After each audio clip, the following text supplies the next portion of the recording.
டாஸ்மாக் மாதிரியே பல டிபார்ட்மெண்ட்லயும் மறுபடியும் சொல்றேன், கட்சி நிதின்ற பேர்ல அடிச்ச கொள்ளைய ஒண்ணு ஒண்ணா கவர்மெண்டோட கஜானாக்குள்ளேயே கொண்டு சேர்த்துக்கிட்டே இருக்கிறாங்க.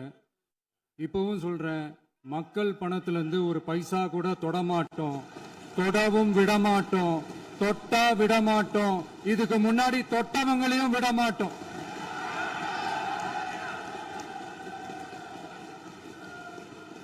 ஒவ்வொரு ஊழலா வெளியில வரும் போலே, ஒவ்வொரு வேஷமா கலைஞ்சிரும் போல இங்க இருக்கிற நிறைய பேரு நடுங்கி போய் இதுல நம்ம மேல அவதூறு வேற.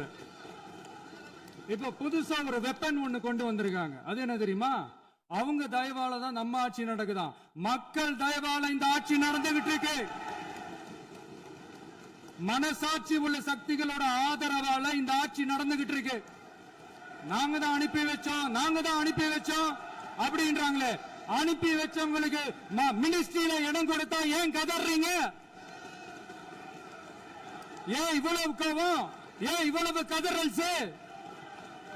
இதுல இன்னொரு முக்கியமான விஷயம், மார்க்சிஸ்ட் கம்யூனிஸ்ட் கட்சி நமக்கு ஆதரவு கொடுத்தது சுயேட்சையா எடுத்த முடிவுன்னு சொல்றாங்க. அதே மாதிரி இந்திய கம்யூனிஸ்ட் கட்சி நமக்கு ஆதரவு கொடுத்தது சுயேட்சையா எடுத்த முடிவுன்னு சொல்றாங்க.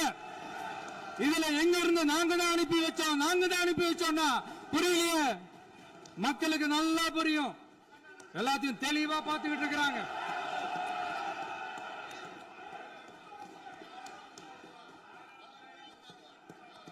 முதலமைச்சர் கண்டிப்பாக முதலமைச்சர்